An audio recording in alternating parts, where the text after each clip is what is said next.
Jadi saya tuh paling nggak suka sama orang Kristen awalnya, karena keluarga kita tuh dulunya suka diledek. Jadi kayak kan ada saudara sepupu gitu ya, misalnya tuh ikut gereja tiap hari Minggu, bajunya keren gitu ke gereja. Jadi kita ini kan masih anak kampung gitu main, oh anak setan gitu kan. Diledek gitu ya, bahasa anak kecil lah waktu itu. Jadi itu menimbulkan kebencian sama orang Kristen, dan orang Kristen kesannya MLM banget. Sahabat Crosstalk, kembali bersama saya Grace Kusno dalam Bincang-Bincang Crosstalk.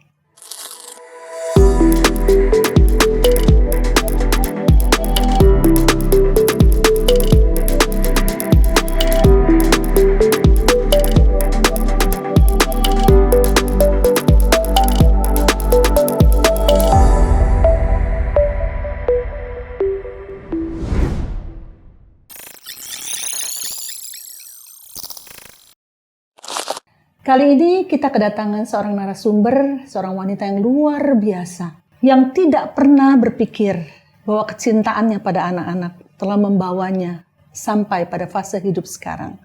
Memiliki sebuah yayasan anak-anak khusus yang menderita kanker. Namun bagaimana ini semua bisa terjadi? Ada banyak proses yang Tuhan telah izinkan untuk dilaluinya. Sehingga misi, visi Tuhan yang ada dalam hati Tuhan boleh disampaikan lewat wanita yang luar biasa. Kita sambut saat ini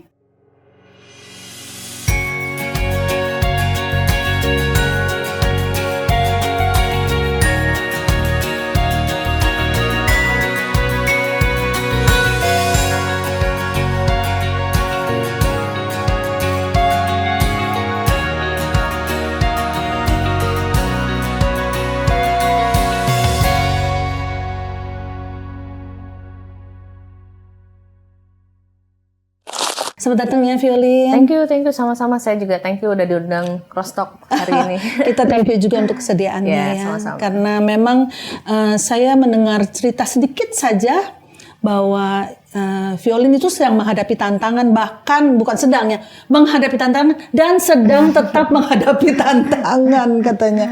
Tapi bisa sampai mendirikan sebuah yayasan yang berdampak besar. Saya sudah sempat menonton juga beberapa video-videonya di YouTube ya Violin.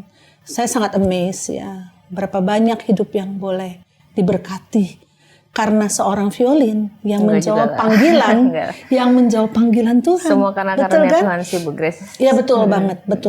Dan banyak orang dipanggil belum tentu berespons yang sama seperti Violin ya. Mungkin saya dipepet saja. Dipepet. Nah ini kita mesti ngomong soal pepet. Dipepet sama Tuhan. Mau nggak mau ya. Iya mau nggak mau ya. Iya. Mungkin sebelum kita sampai pada kisah dipepet ini nih, Violin bisa cerita sedikit aja mengenai latar belakang kehidupan Violin pada waktu masa kecil. Silakan. Ya, thank you Bu Grace.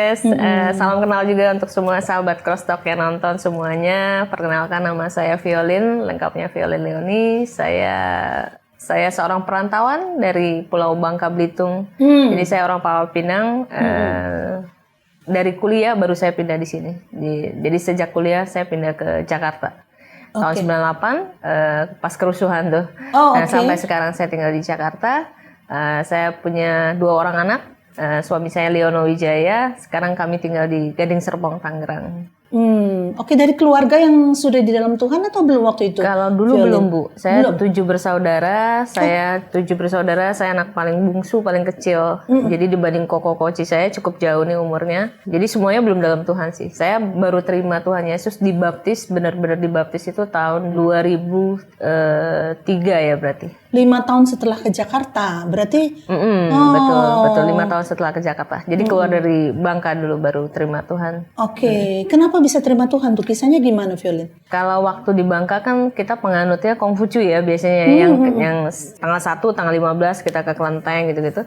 Tapi saya juga viara juga gitu. Cukup aktif juga jadi di viara tuh maksudnya aktivis viara lah. Cukup aktif juga. Nah, tapi saya pindah ke Jakarta udah mulai berkurang rutinitas viaranya, mungkin udah berkurang. Kayak mungkin kosong kali ya Bu ya hidupnya ya. Jadi mungkin ada salah satu teman ngajakin ke gereja, mendengarkan khotbah, mendengarkan pujian, penyembahan. Kok ada rasa satu kedamaian, ada rasa satu ketenangan gitu. Tapi saya juga nggak serta merta langsung terima Maksudnya perpindahan saya dari agama Buddha terus saya langsung pindah ke Kristen juga enggak sih. Karena aslinya memang aktif sih ya. Bukan Iya, hanya iya, jemaat bukan biasa hanya begitu jemaat dalam tanda biasa. kutip ya. Iya. Oke, terus. Jadi kecintaan saya sama agama saya sebelumnya juga cukup kuat gitu, cukup kuat. Nah, tapi ketika saya di Jakarta mungkin menghadapi tantangan-tantangan selama di Jakarta kan beda ya sama daerah kecil sama daerah besar. Mungkin saya menghadapi tantangan pekerjaan, tantangan kuliah, tantangan kehidupan. Nah, saya diajak teman, tapi saya juga mau gitu melangkahkan kaki ke gereja. Nah, di tengah-tengah satu ibadah, saya cuma bilang sama di dalam hati ya, saya nggak tahu kayak gimana. Cuma saya lihat sekeliling saya nangis lah, ada yang ketawa kan biasanya habis pujian ada yang ketawa, ada yang nangis. Cuma kok saya nggak bisa angkat tangan ya waktu itu ya, saya kok nggak bisa ngerasain apa-apa ya. Nah, saya cuma bilang gitu, maksudnya dalam hati kalau benar-benar ada Tuhan, maksudnya ada saya nggak nyebut Yesus atau karena waktu itu saya belum bisa percaya penuh Yesus itu adalah Tuhan karena kan masih berseberangan dengan logika saya masih berseberangan gitu. Saya cuma bilang dalam hati saya maksudnya kalau benar-benar Yesus itu Tuhan, coba dong sentuh hati saya. Karena saya kan pribadi yang cukup pakai logika lah, nggak.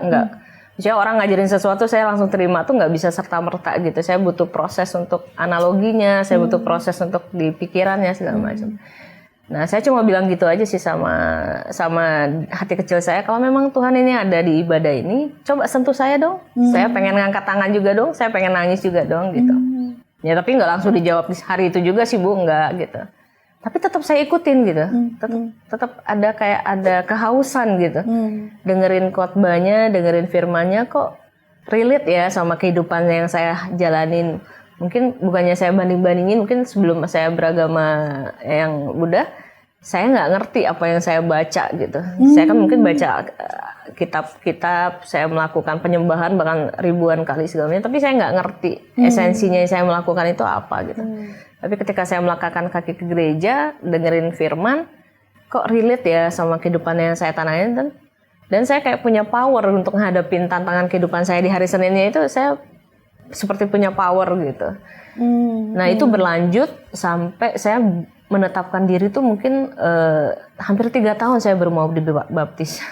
3 tahun? 3 tahun dengan saya rutin berproses. setiap minggu ke gereja? Iya. Saya nggak mau langsung percaya yes gitu tuh enggak gitu. Nah sampai satu titik saya disentuh sama Tuhan secara pribadi yang saya tadi bilang sama Bu Grace. Saya bilang kalau boleh sentuh saya dong, saya pengen ngangkat tangan juga, saya pengen nangis juga dah. Itu ucapan yang terus-menerus disampaikan ke Tuhan ya? Iya. Karena 3 tahun itu 52 minggu itu 100 banyak banget ya kan? Iya banyak banget. Sampai saya menyerahkan diri untuk dibaptis itu, saya benar-benar firm 100% saya percaya gitu. Karena saya nggak mau setengah-setengah atau ikut-ikutan teman. Karena kan ada teman yang ngajakkan juga kan. Saya nggak mau ikut-ikutan. Saya mau benar-benar dari hati saya secara pribadi gitu. Jadi diawali dengan logika. Dan logika itu ternyata masuk juga mengingat firmannya tuh kok membumi, relate, bisa diterapkan begitu ya. Iya, dan yang saya nggak bisa terima itu kan waktu itu Yesus adalah Tuhan. Bagi saya Yesus itu ya sosok manusia. Apalagi saya dulu sekolahnya tuh Islam. Jadi saya ini multicultural Bu. Jadi karena saya sekolah sampai Islam, jadi saya mendalami Islam juga. Saya pikir ya Yesus tuh kayak Muhammad lah gitu, maksudnya tuh kayak Nabi Muhammad. Terus ataupun waktu saya Buddha, dia seperti Siddhartha Gautama gitu, yang memang utusan-utusan Allah gitu. Jadi untuk saya percaya Yesus Tuhan tuh sulit banget gitu. Kayak ada belenggu aja, kayak ada tembok aja yang besar untuk saya percaya gitu. Sampai akhirnya tembok itu bisa hancur tuh karena kerinduan yang Tuhan tolong dong aku mau ini dan Tuhan nyatakan gitu Tuhan maksudnya. Nyatakan, tapi Oke, gimana ceritanya?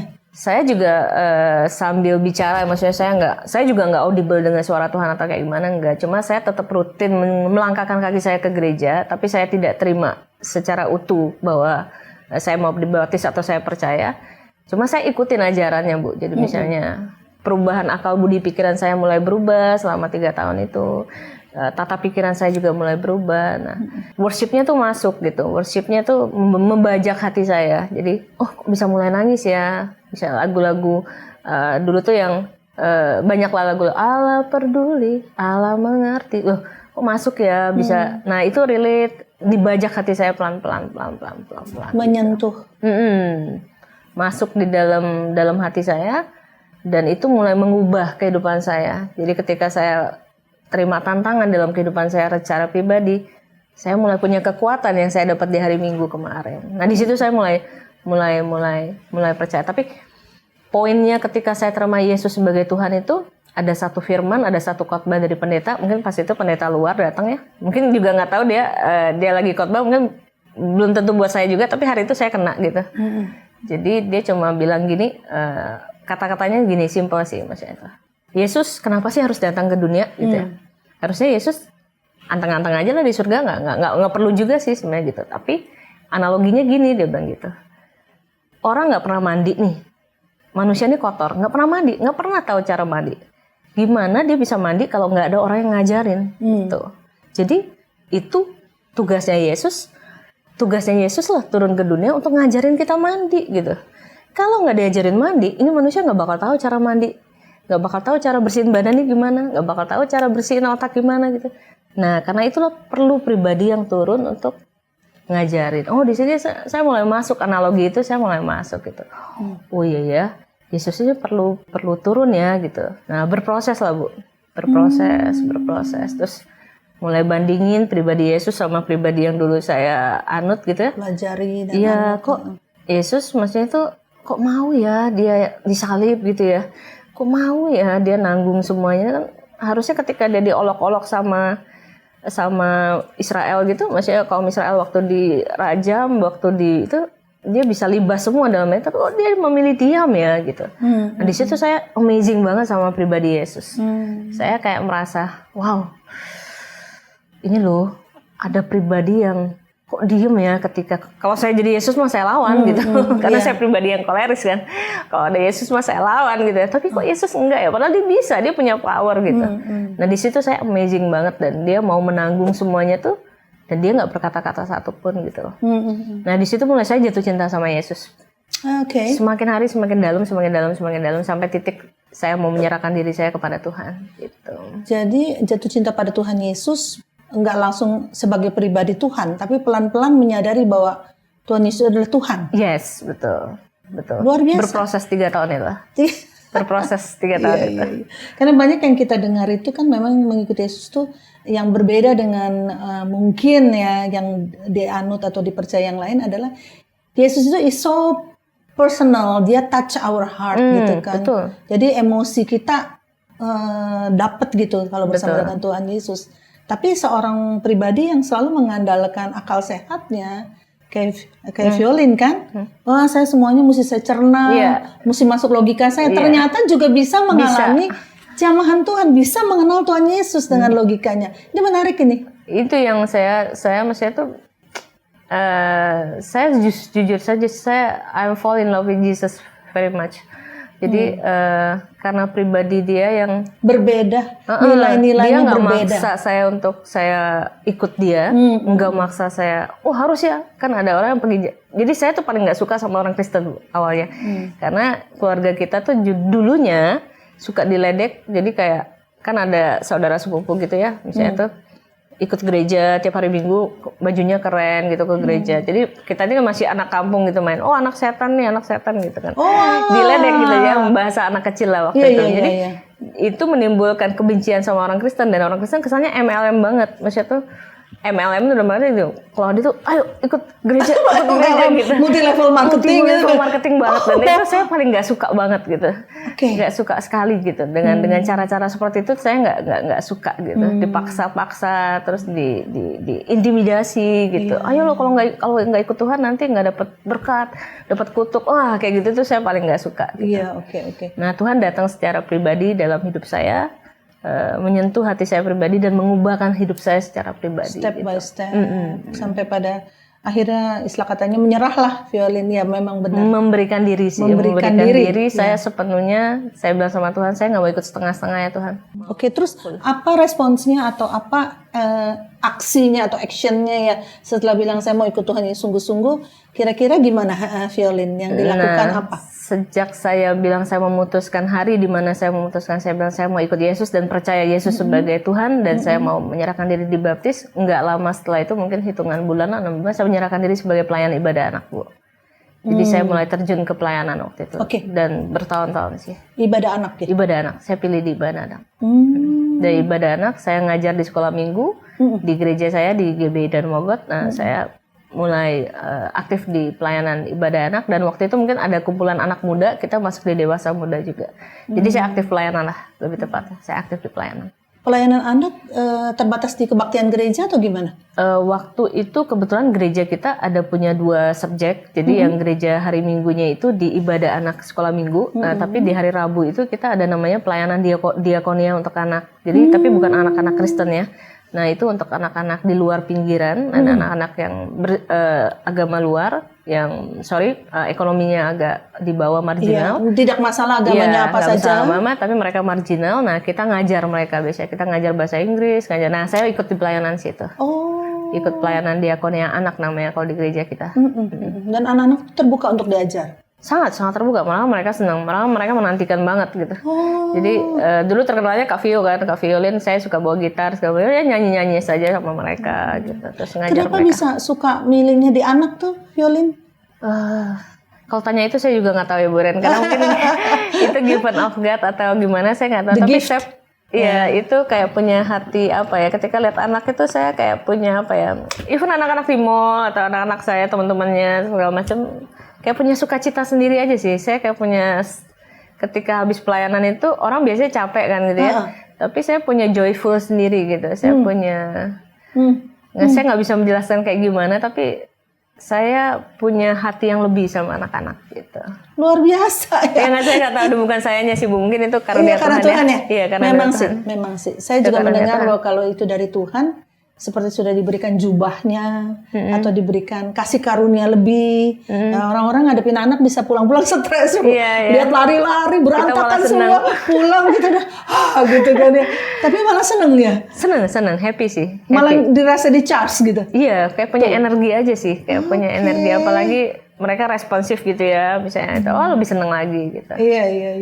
Ada sukacita lebih lah, lebih tepatnya. Jadi saya memilih pelayanan di anak-anak dari cukup lama juga di pelayanan ibadah anak. Terus sesudah itu gimana? Violin di situ terus, kalau nggak salah terus berpindah lokasi ya kalau nggak salah ya? Iya kan, jadi saya memberikan diri saya untuk pelayanan di ibadah anak dan di diakonia sampai saya menikah. Nah saya menikah tahun 2009 dengan suami saya. Nah kami pindah rumah di daerah Poris gitu, di daerah Poris. Tapi saya tetap pelayanan ke Cengkareng. Gereja kami di Cengkareng. Nah sampai satu titik kami pindah 2019, 10 tahun kemudian saya pindah ke Gading Serpong. Nah di situ saya kesulitan untuk ke Cengkareng karena aksesnya jauh ya. Nah di situ saya mulai cuti pelayanan, nggak pelayanan lagi gitu. Nah di situ ada rasa kekosongan sih ketika sudah mungkin bertahun-tahun ya pelayanan tiap minggu ketemu anak-anak. Nah di situ ada rasa kosong di hatinya, rasa kosong. Kebaktian tetap di gereja di Serpong sana. Iya. Oke. Tapi tidak ada pelayanan. Dulu di Poris saya sempat ini, karena saya ini banget sama anak-anak, suka banget sama anak, saya bikin komsel sendiri buat anak-anak luar gitu. Jadi tetangga saya bahkan luar kompleks saya jemput-jemputin, saya masukin ke rumah saya tiap hari Jumat. Wow, luar biasa. Saya suka banget, bukan hanya suka. Kalau kita bilang suka tuh kesannya kayak bisa hilang ya, bisa hilang kan? Ya, gairah gitu tuh. Iya, bisa hilang. Jadi kalau suka bisa hilang. Iya, jadi Jumat itu tiap sore jam 4 saya kumpulin anak-anak tetangga, mungkin cukup banyak sih waktu itu, bisa sampai belasan, sampai 15 orang gitu. Waduh. Nah itu berbeda-beda, ada yang Muslim, ada yang Buddhis, malah rata-rata banyak Buddhis. Nah itu saya ngajar mereka di hari Jumat gitu. Boleh dibawa sama orang tuanya nih, dibawa. Boleh, karena mamanya datang sendiri-sendiri ketuk rumah satu-satu. Saya bagi selebaran juga. Jadi saya masukin ke rumah-rumah tetangga. Kalau ada ibadah, saya namain dulu kul anak gitu. Kalau karena gereja kita kan GBI kan kul kan, jadi saya namainnya kul anak. Tapi saya jelasin ke orang tua yang berbeda agama, saya tidak mengkristenkan, cuma saya pengen mengajar mereka lebih ke akhlak lah. Akhlak karakter mereka, agar karakter mereka lebih ke karakter Kristus ya gitu.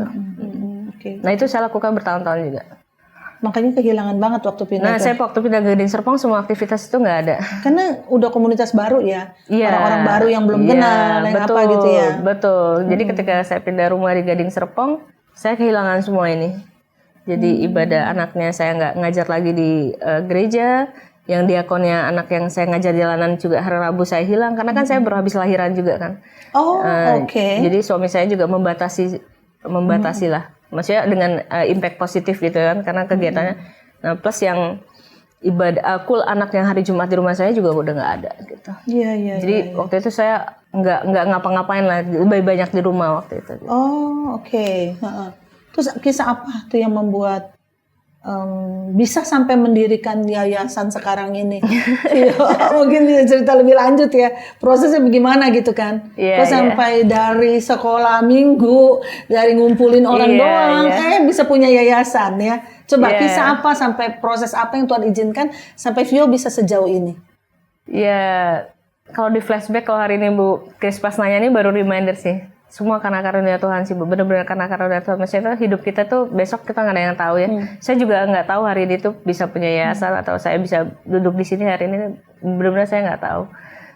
Cuma ketika saya pindah di Gading Serpong itu, saya kok punya rasa kekosongan dan kehausan gitu ya. Kok kayaknya ada rasa yang kosong ya. Kok saya nggak melayani lagi kayak gitu-gitu. Saya aktif bekerja. Maksudnya saya juga punya usaha sendiri. Saya punya bisnis sendiri. Cuma nggak bisa dibohongin ya, ada kekosongan hati tuh ada gitu. Itu panggilan itu kayak datang gitu, Firin, ayo dong do something gitu. Oh ya udah deh. Nah kebetulan saya punya kantor di Gading Serpong. Saya pikir ruang meetingnya cukup besar gitu kan, ruang meetingnya cukup besar dan Sabtu Minggu itu kan nggak dipakai kan office hour aja, Senin sampai Jumat. Apa saya ngajar bimbel ya, saya pikir gitu. Jadi mulai kepikiran nih, apa saya ngajar bimbel ya, maksudnya ngajar bahasa Inggris secara gratis aja gitu. Kepada siapa? Kepada anak-anak setempat. Itu kan masyarakat kampung di Gading Serpong tuh kan workshop saya tuh di pinggiran, bukan di kota Gading Serpongnya, agak masuk ke dalam. Dan di situ kan banyak anak kampung gitu. Saya udah ngobrol sama ibu-ibu di situ. Ada anaknya, ada Bu, katanya kelas 4, 5 SD. Oh boleh nih, dalam arti kan pasti banyak nih gitu. Ya udahlah, rencana saya mau buka bimbel gratis di hari Jumat dan Sabtu gitu. Bimbel gratis? Gratis. Oh memang bimbel selalu gratis atau sebenarnya ada yang berbayar juga? Nggak tahu kalau orang lain ya, tapi maksudnya saya apapun yang saya lakukan memang gratis gitu. Memang saya hanya mau untuk menyalurkan apa yang ada, talenta yang saya punya aja gitu. Ya udah, saya mau bikin bimbel dan saya cari gurunya, saya juga udah siapin perlengkapannya, saya juga udah siapin tempatnya. Nah itu ketika saya pindah ke Gading Serpong 2019. Iya. Saya pindah itu di bulan Juli. Saya mau set up bimbel ini, ruangan saya juga udah jadi semua. Saya mau set up di Januari 2020 dan saya udah janji sama guru yang akan ngajar juga di Januari 2020 barengan saya ngajarnya. Desember akhir bulan Desember 2019 saya divonis kanker tiroid gitu di leher. Nah disitulah saya mulai mengalami pergumulan Bu. Saya mulai mengalami apa, goncangan lah lebih tepatnya. Jadi yang semuanya buyar lah. Jadi saya berproses sama diri saya sendirinya, medan peperangannya muncul gitu ketika saya divonis kanker gitu. Kenapa bisa divonis kanker? Apa yang dirasakan waktu itu? Saya sebenarnya nggak punya simptom apa-apa sih, saya nggak punya gejala apa-apa, hanya ada sebuah benjolan di leher. Nah, tapi itu pun 2 tahun sebelumnya sudah saya periksa di sini dan dinyatakan aman-aman aja, nggak apa-apa karena hormonnya semuanya aman. Jadi karena aman ya saya pikir saya nggak ngecek apa-apa. Nah 2019 akhir tuh saya anniversary ceritanya. Nah saya sama suami kan belum pernah ke Pineng nih. Oh kita jalan-jalan ke Pineng. Nah karena Pineng ini kota medical, pikirnya sekalian aja udah tanggung di sini tadinya. Masuklah saya scan kan. Nah sampai ke ruangan 1 di leher tiroid gitu. Sampai kan dapat paket medical ke tiroid gitu ya. Baru dipegang sama dokternya langsung bilang ini kanker gitu. Padahal dia belum ngecek apa-apa. Saya udah dicek di Indonesia, saya udah cek sini hormonnya nggak apa-apa. Tapi setelah dia pegang dia bilang kanker loh. Saya bilang dok periksa dulu dong dok. Dia bilang nggak apa-apa, yuk periksa 2 jam lagi yuk balik, dia bilang gitu. Saya balik dengan hasil USG segala macam. Dia bilang tuh kan bener kan, dia bilang gitu. Dari USG udah ketahuan. Udah ketahuan. Tapi waktu saya di Indonesia 2 tahun lalu nggak ketahuan, jadi saya happy aja gitu. Tapi benjolannya terlihat. Terlihat. Makin lama makin besar? Enggak sih, stabil aja dia segitu terus aja gitu. Nah, karena 2019 itu saya anniversary di pertengahan Desember, dia bilang ini cancer. Saya kan masih setengah-setengah percaya ya Bu ya, antara iya apa enggak. Oh saya udah pernah periksa kok, saya pikir ya. Saya compare lagi ke Singapura, saya berobat lagi, saya bawa lagi ke Singapura tanpa saya ngomong apa-apa ke Singapura. Saya suruh cek lagi tubuh saya secara pribadi, saya nggak bawa hasil Pineng, suruh dia cek. malah lebih dahsyat dari pineng lagi. Dia bilang sudah ada di getah bening, sudah ada di paru-paru semua, ibunya cancer, dia bilang gitu. Udah kemana-mana ini cancer, dia bilang. Waktu di Pineng bilangnya cuma di leher aja, tapi ketika di Singapura malah kenyataan yang saya dapat malah lebih berat dibandingkan yang di Pineng gitu.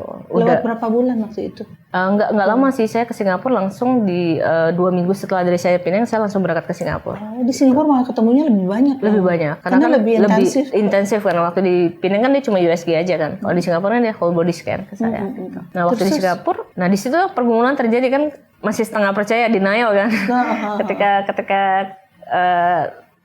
terima kenyataan pertama pasti manusia secara biasa pasti denial kan gitu. Nah tapi ketika compare ke Singapura dan rumah sakit besar juga, masa saya harus mengelak sih gitu kan, nggak mungkin. Dan apalagi dia kasih saya lihat scan-nya, oh ternyata ada di leher, di sumbernya di leher, di getah bening saya 8 piecesnya udah kena semua, terus sama di kedua paru-paru saya ada 5 gitu.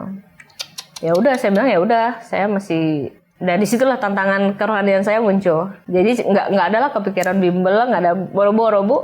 Nyerah langsung lah. Itu udah struggle sama diri sendiri lah. Betul. Ya bimbelnya dilupakan dulu lah gitu ya. Iya nggak ada kepikiran lah untuk pelayanan atau apapun, nggak bisa lah. Karena kan masih struggle sama diri sendiri waktu itu. Gitu. Itu betul-betul termasuk spreadnya tuh luas ya, karena di beberapa organ tubuh jadinya. Iya.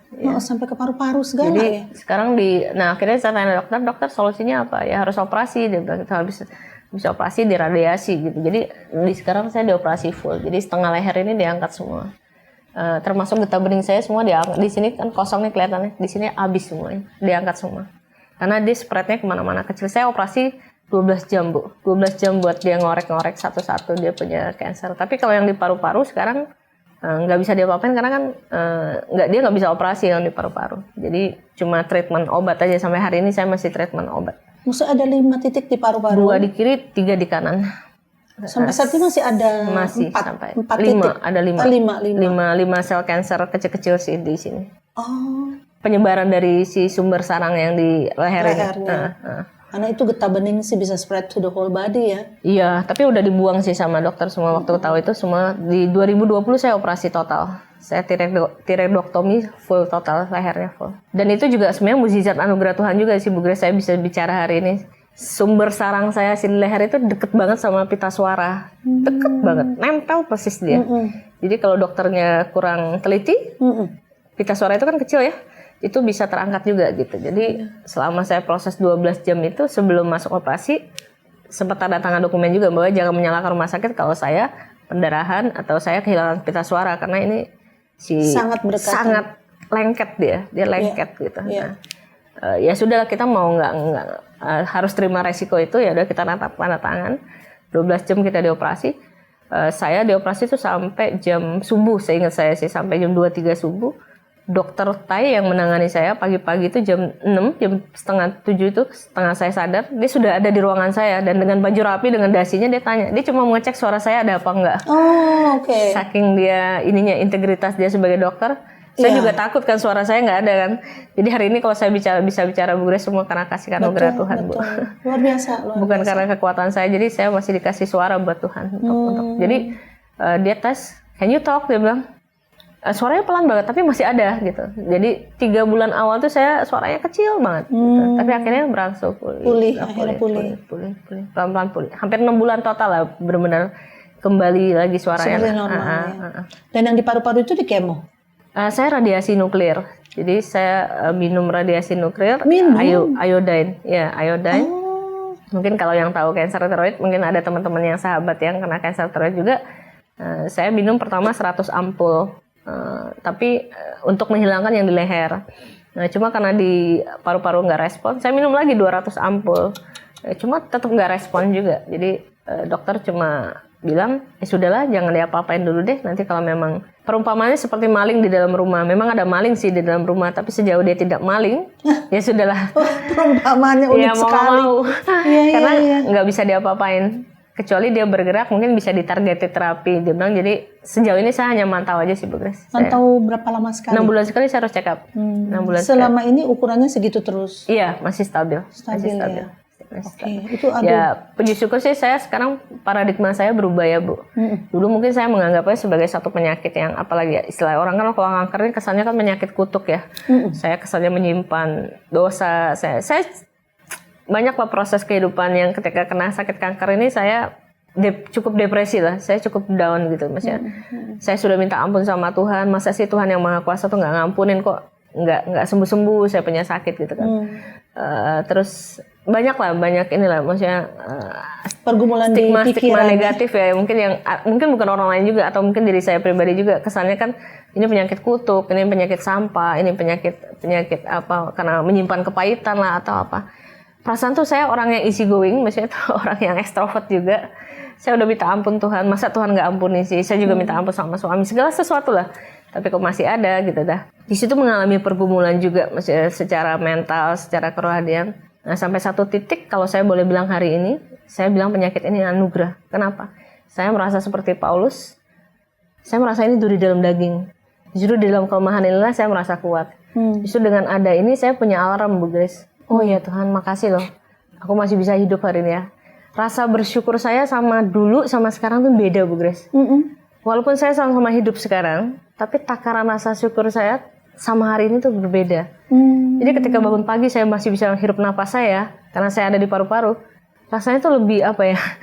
Thankful-nya lebih tinggi lah. Lebih tinggi ya. Dibanding saya hidup yang biasa-biasa. Jadi saya sekarang merasa saya punya duri dalam daging yang membuat saya satu anugerah di sini. Justru dalam kelemahan ini saya merasa kuat dalam Tuhan. Gitu. Jadi ayat itu begitu nyata ya, sekarang menjadi rema banget ya Viol ini. Dan pada waktu pergumulan seperti itu nggak merasa jangan gua salah ngikut Tuhan Yesus. Banyak. Ada juga persen itu. Belum sampai segitu. Bukan salah ikut Tuhan Yesus sih, lebih salah tepatnya. Nih kok gua percaya sama Tuhan Yesus jangan enggak ya. Lebih tepatnya Tuhan kok nggak tolong. Gitu. Lebih itu aja. Lebih tepatnya, jadi misalnya contoh ada satu angkatan sama-sama cancer nih Bu ya. Jadi ada teman-teman saya yang cancer, dia sembuh Bu ketika diterapi gitu-gitu, free of cancer, dapat surat gitu ya. Pernyataan bahwa cancernya respon sama obat, kemo sama radiasi. Jadi mereka follow up-nya tuh lama, bisa 2 tahun, 3 tahun karena mereka free. Lah punya saya kok nggak sembuh-sembuh gitu kan. Ada semacam manusianya bilang gini, mana Tuhan, kok nggak ditolong? Mana pertolongan Tuhan gitu. Semacam perahu di tengah badai itu lebih tepatnya pas waktu kena sih lebih tepat. Kalau sekarang sih saya udah move on lah, jauh lah. Suasana hati ketika Bu Grace wawancara saya sekarang mungkin sama 5 tahun yang lalu jauh Bu. 5 tahun lalu mungkin nangis-nangis, mengalir terus ya. Kalau sekarang lebih ke ini sih, apa namanya, perumpamannya waktu itu saya seperti di perahu, murid-murid Tuhan Yesus, dan Tuhan Yesus tidur waktu itu.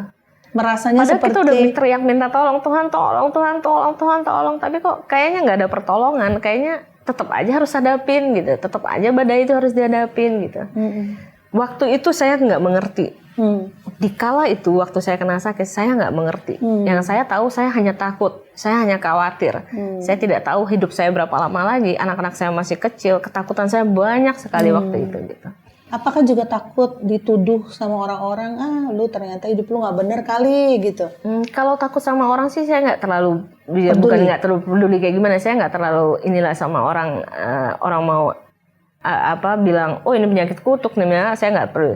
Cuma yang saya peduli adalah waktu itu ketakutan saya pribadi menghadapi kematian sih lebih tepatnya. Jadi karena cancer ini kan identiknya sama berapa lama lagi dia bisa bertahan gitu, berapa lama lagi. Nah itu sih. Divonis lah ya. Divonis itu apalagi saya dari paru-paru yang bisa menghentikan nafas saya kapan aja kan. Nah itu yang saya lebih takutkan di situ sih waktu itu.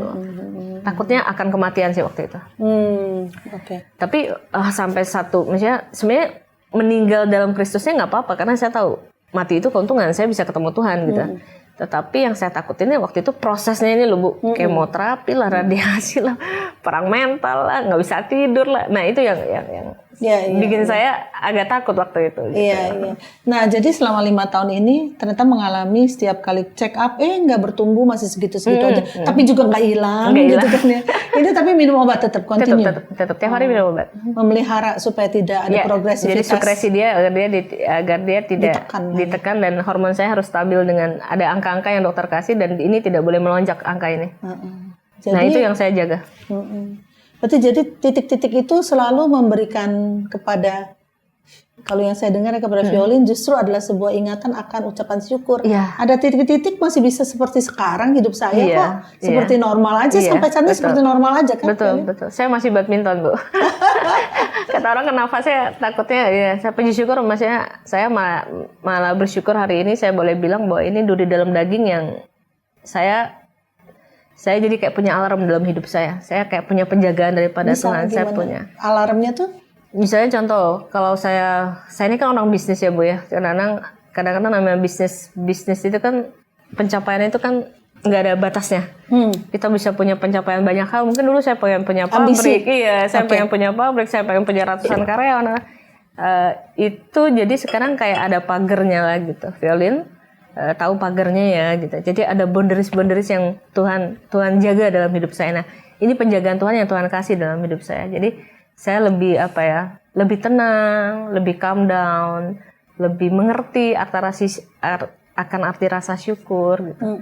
Banyak manfaat lah, Bu. Buat saya pribadi sih banyak manfaatnya. Jadi tidak mengejar atau menuntut diri sendiri dengan target-target yang besar. Betul. Paling bahaya kan orang cancer kalau stres. Nggak ada limitnya kan. Karena kita bisnis kan, bukan kerja sama orang kan. Jadi kan karena bisnis kan pencapaian semakin besar dan semakin besar gitu. Jadi itu bukan yang utama lagi dalam hidup lah. Enggak, saya malah enjoy life banget sekarang. Cara enjoy life-nya gimana? Jadi kalau ada kerjaan saya kerjakan, nggak ada juga saya nggak apa-apa. Malah saya punya waktu lebih sama anak-anak saya jalan-jalan. Saya menikmati aja. Jadi di tengah-tengah saya kesendirian di rumah sakit itu banyak ngobrol sama Tuhan gitu kan, banyak berdiam diri lah gitu. Terus kayak ada satu hikmat lah, kenapa kalau kamu memang passionmu di anak-anak, kenapa nggak bimbel anak-anak ini kamu rubah aja jadi buat pelayanan kanker anak gitu loh. Saya bilang lagi sama Tuhan, kayak bercakap-cakap sama Tuhan, saya ini kan pasien Singapura Tuhan, saya nggak kenal kanker anak di Indonesia, saya mau mulai dari mana? Percaya aja Tuhan pasti tuntun gitu. Terus mau gimana caranya Tuhan? Kan banyak pelayan, Bu. Saya kan bukan orang yayasan. Saya cuma guru sekolah minggu biasa. Saya bukan aktivis satu lembaga, organisasi atau saya wanita biasa, ibu rumah tangga biasa yang hanya aktivitas biasa aja gitu. Jadi benar-benar blank. Saya mesti ngapain tuh saya blank gitu. Tapi Tuhan tuntun. Sahabat Crosstalk, agar kesaksian ini dapat menjadi berkat kepada lebih banyak orang, yuk like and share kesaksian ini kepada keluarga dan teman-teman lainnya. Bagi sahabat Crosstalk yang diberkati melalui kesaksian ini, mari berbagi di kolom komentar. Dan subscribe agar tidak ketinggalan kesaksian-kesaksian lainnya.